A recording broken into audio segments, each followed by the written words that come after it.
Hello, everyone. Thank you for joining this speed demo of our solution, the Student Attrition Predictive Model, in partnership with Pyramid Analytics. If you're not familiar with Pyramid, I highly recommend that you check your website, pyramidanalytics.com. It's an end-to-end BI platform, really friendly. I'll show you a demo in a few minutes. Okay, so what is the Student Attrition Predictive Model? Well, the problem that we're solving is a huge desertion of students, not only in the US, but in the world.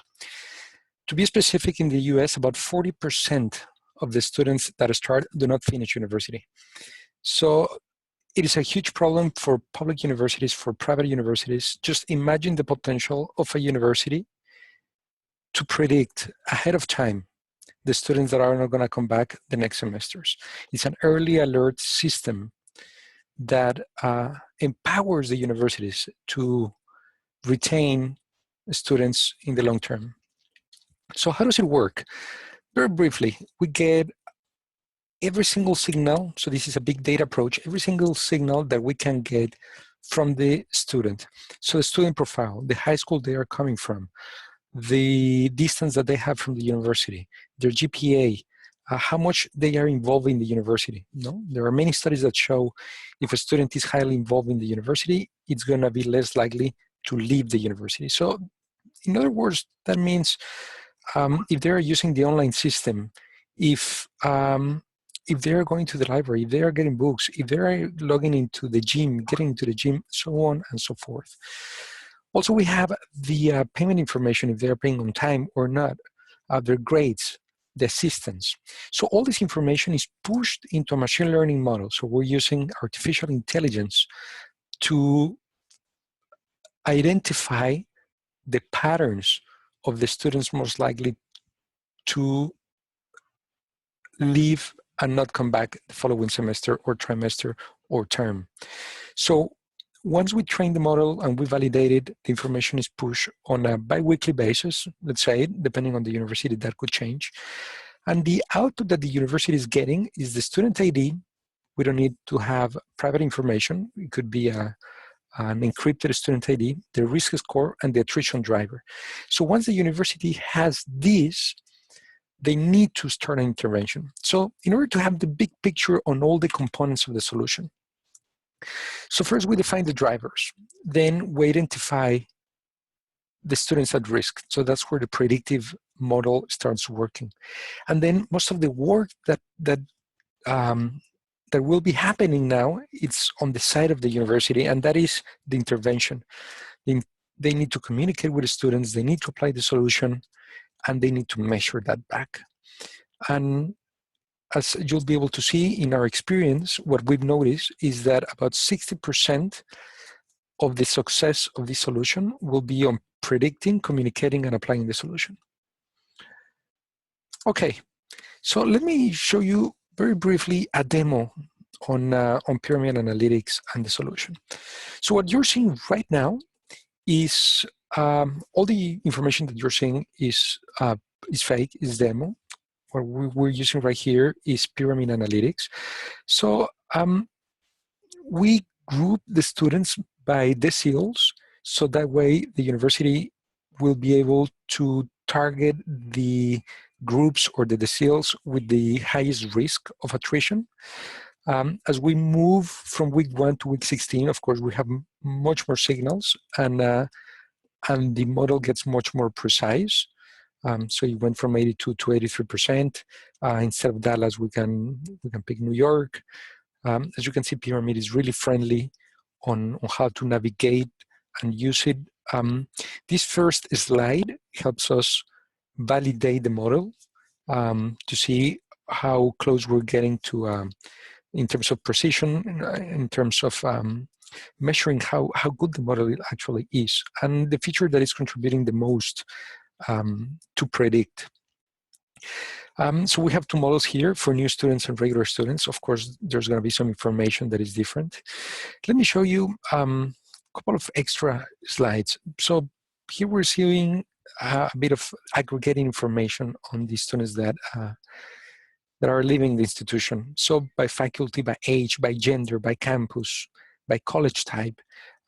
So as I told you, Pyramid is really friendly. Maybe this is not the best way for me to see the information. I'm going to change the chart, and I'm going to see it as a stack bar, and that's going to simplify the way I'll analyze it. So from engineering, we have about 27,000 students that are not deserters and 4,000 that are deserters. And this is historic information, of course, 26,000 on the business faculty. Here I can see the different age distribution, the gender. Perhaps this is not the best way that I want to see the gender information, so I'm going to change this. And all the information is really easy to share as well through the organization. So here I can see the female and male distribution of deserters and not deserters. Okay, so once we have the information, of course, what we're seeing right now is aggregate information. We need to make the data really operational. So either through pyramid analytics or through the university CRM or even through Excel spreadsheets, we can distribute the individual student risk score. So what we included here is just a very simple example. We have the ID for every single student, their age group, the decile, the level, and the cumulative GPA, and the probability of them not coming back the following term. So some students, as you can see, are very, very high. Perhaps once the intervention starts, we're going to figure out that we should focus on people that is somewhere between 70 and 90%, perhaps someone that is above 90%. It's someone that there's no way you can retain them. But just imagine the potential if you're capable of retaining about 5% of the students that are not going to come back. So let me share with you a bit of, okay, why is people leaving, and what is the average risk by college type and by campus? So let me pick another faculty. Instead of architecture, I'm going to pick business. And you know, instead of Boston, let's go for New York.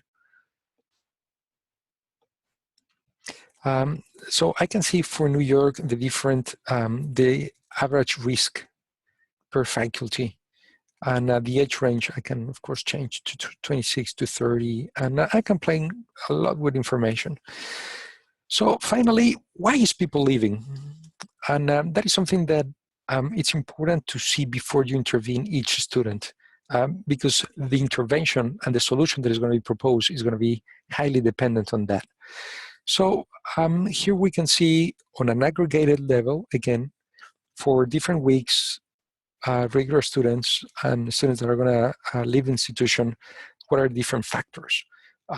So the high school where the students are coming from in this particular example would be the number one factor, and then the payment type.